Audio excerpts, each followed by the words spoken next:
खुलुमबाय बडलेण्ड आइडलनिफ्राय बयनिसिमबो खुलुमनायखौ जासिहरबाय। दिनै बडलेण्ड आइडलनि गेजेरजों मोनसे गोजोनथाव खौरांखौ नोंथांमोननि गेजेराव फोरमायनो सानदों। बेनो जाहैबाय जोङो नोजोर होदों दानि मुगाया बादायलायनायनि मुगा।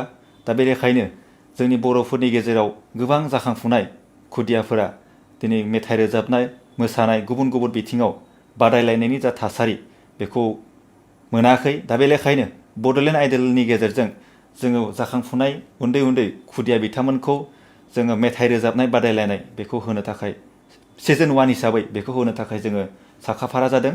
दा बे लेखायनो दिनै बेखौबो नोजोर होदों दिनै बुहुमनाङै जा COVID-19 बेरामा साग्लोबसारनायनि थाखाय माखासे नेमखान्थिखौ भारत सरकारा दानानै होदों।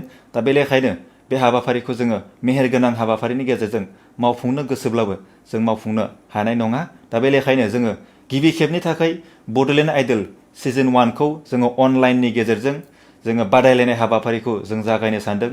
दा बे लेखायनो बे बादायलायनायनि माखासे नेमखान्थिफोरखौ आं फोरमायना होनो सानबाय। जोंहा बडलेण्ड आइडलाव जानो गोनां जा भिडिअ हरनाय हाबाफारि बेयो फैबाय थानाय 10 अक्ट'बरनिफ्राय 20 अक्ट'बरनि गेजेराव बे भिडिअखौ हरनो नांगोन। बेजों लोगोसे भिडिअखौ जोङो जोबथा रिसिभ खालामनाय बेखौ जों WhatsAppनि गेजेरजों जोङो रिसिभ खालामगोन। दा बेवहाय फैबाय थानाय 20 अक्ट'बरसिम जोङो बे भिडिअखौ रिसिभ खालामगोन। बेजों लोगोसे बेनि जा भट सिस्टेम बा बेनि सेलेक्शन सिस्टेम बे गासैबो रायजो राजानि आखायावनो थागोन, जोंनि नायगिरि बिथांमोननि आखायावनो थागोन। बेनि भट सिस्टेमा जोङो भिउ आरो शेयार बे मोननैखौ जों लानाय जादों। आरो बेजों लोगोसे बे भिडिअखौ 3 मिनिट बांसिन समा 3 मिनिट आरो खमावनो 2 मिनिट जानांगोन। आरो बेनि मेथाइ रोजाबनाया फार्स्ट राउन्डआव जोङो गोदान बर' मेथाइ बेखौ जों लानाय जादों। गोदान बर' मेथाइखौ जेबो दामजु दामालासेनो गावनि गारांखौल' भिडिअ खालामनानै जोंनि WhatsApp नाम्बार बेयाव हरनांगोन। आरो WhatsApp नाम्बारा जाहैबाय 9101944269 आरो खनसे बुंबावदों 9101944269। बे WhatsApp नाम्बाराव नोंथांमोना फैबाय थानाय 10 अक्ट'बरनिफ्राय 20 अक्ट'बरनि गेजेराव बे भिडिअखौ नोंथांमोना हरनांगोन। आरो बे 10 निफ्राय 20 अक्ट'बरनि गेजेराव जा सानखालि नोंथांमोना भिडिअखौ हरगोन बे भिडिअखौ जोङो लोगो लोगोनो जोंनि बडलेण्ड आइडल फेसबुक पेजाव जों बेखौ आपल'ड खालामनाय जागोन।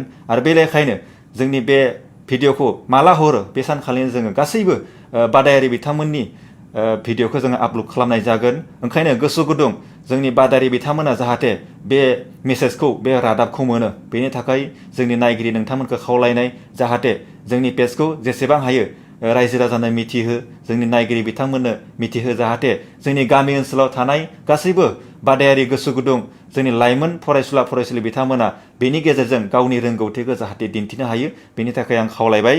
बेजों लोगोसे जोङो 3 राउन्ड हिसाबै जोङो सायख'ना लानाय जादों।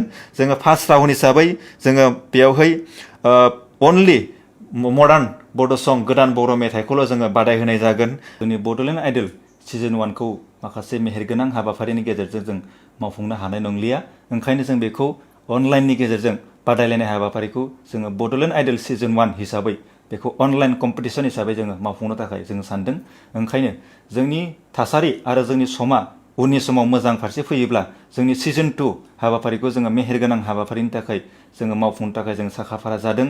ओंखायनो गासैबो रायजो राजा आइ आफा नोंथांमोननिसिम जोङो खावलायहरदों जाहाथे नोंथांमोना गावसोरनि साखाथियाव थानाय गासैबो खुदिया लाइमोन सेंग्रा सिख्ला बिथांमोननो जाहाथे फोरमायनानै जोंनि बे बडलेण्ड आइडल season 1 नि जा अनलाइन कम्पिटिसन बे हाबाफारियाव जाहाथे गासैबो बर'नि बडलेण्ड हालामनि रायजो राजाया बा लाइमोन फरायसुला फरायसुलि बिथांमोना बाहागो लानो हायो बेनि थाखाय जोङो खावलायबाय आरो मिथिहोबाय। उननि समाव नोंथांमोननि मदद आरो हेफाजाबजों जोंनि बडलेण्ड आइडल season 2 खौ जोङो माखासे मेहेरगोनां हाबाफारिनि गेजेरजों जोङो मावफुंनो हागोन बेखौ मिजिंथिनानै दिनैनि जा फोसावनाय हाबाफारि बे फोसावनाय हाबाफारिखौ फोजोबथ'नाय जाबाय। खुलुमबाय, गोजोन्थों।